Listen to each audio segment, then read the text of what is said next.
তারা জাহান্নামের রক্ষক মালিককে বলবে, আমাদের জন্য আল্লাহর কাছে দোয়া করুন যেন তিনি আমাদের মৃত্যু দেন।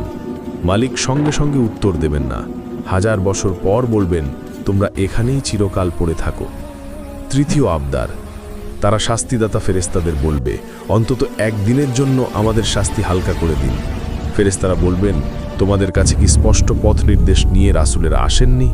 তারা বলবে, হ্যাঁ। ফেরেশতারা তখন বলবেন, তাহলে এখন নিজেরাই প্রার্থনা করো। চতুর্থ আবদার, তারা জান্নাতীদের ডেকে বলবে, ভাই একটু পানি দাও অথবা জান্নাতের কিছু খাবার দাও। জান্নাতীরা বলবে, আল্লাহ এই সব কাফেরদের জন্য হারাম করেছেন।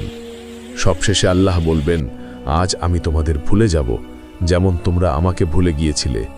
এই সব শুনে এখন থেকেই সঠিক পথ ধরো, কারণ মৃত্যুর পর আর কোনো প্রত্যাবর্তন বা দ্বিতীয় সুযোগ নেই।